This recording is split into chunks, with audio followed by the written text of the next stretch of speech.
আসসালামু আলাইকুম everyone, ইয়ান্স kitchen আপনাদের স্বাগতম। আজ আপনাদের জন্য নিয়ে আসলাম নো ফেল দই রেসিপি। যারা কখনো দই বানান নাই তারাও আজকে এই রেসিপি ফলো করলে খুবই সহজে দই বানাতে পারবেন। চলুন দেখি কিভাবে করা যায়।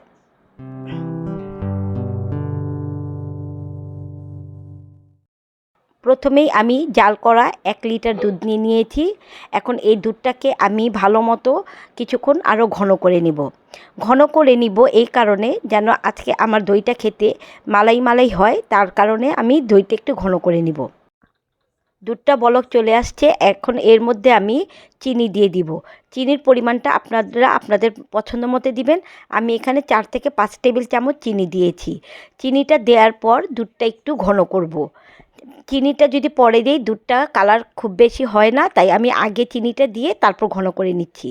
মিডিয়াম আঁচে রেখে একটু নেড়ে চেড়ে ভালো মতো চারপাশ থেকে মলাইটা বারবার মাঝখানে এনে দিব, যাতে পাতিলে মলাইটা না লেগে যায়। ভালো মতো একটু শুকিয়ে নিব। অনেকটা শুকিয়ে গিয়েছে। এখন একটি প্যানে 2 টেবিল চামচ চিনি দিয়ে আমি একটু ক্যারামেল করে নিচ্ছি। আজকে আমি চিনির ক্যারামেলটা একটু হালকা রাখবো, কারণ আমি দুধটা অনেক ঘন করেছি। সেই দুধে এভাবে একটু কালার চলে এসেছে, তাই আমি এখানে চিনির ক্যারামেলটা একটু কমই করছি। জাস্ট 2 টেবিল চামচ চিনি দিয়ে আমি এখানে ক্যারামেল করে নিচ্ছি। ক্যারামেলটা করা হয়ে গিয়েছে, চিনিটা গলে তারপর এর মধ্যে আমি সেই গরম দুধটা আমি এই ক্যারামেলের সাথে অল্প অল্প করে দিব। একেবারে দিবেন না, আপনারা একসাথে দিবেন না। প্রথমে অল্প করে দিয়ে ভালো মতো নেড়ে চেড়ে তারপর বাকি দুধগুলো এর মধ্যে দিয়ে দিব। দুধটা দেওয়ার পর ভয় পাবেন না, একটু চিনির ক্যারামেলটা জমাট হয়ে যায়। কিছুক্ষণ নেড়ে চেড়ে গরম করতে থাকলে তারপর ক্যারামেলটা গলে যায়। এই তো আমাদের ক্যারামেলটা ভালো মতো গলে গিয়েছে। এখন এটিকে নামিয়ে ভালো মতো একটু ঠান্ডা করে নিব। একটু নেড়ে চেড়ে ঠান্ডা করে নিচ্ছি। খুব বেশি ঠান্ডা করব না, হালকা একটু গরম রাখবো। একটি আঙ্গুল চুবিয়ে যেমন আমি অনেকক্ষণ একটু সহ্য করতে পারি, সেই রকম একটু হালকা গরম থাকতে হবে। খুব বেশি গরম যেমন না থাকে সেই দিকে খেয়াল রাখতে হবে।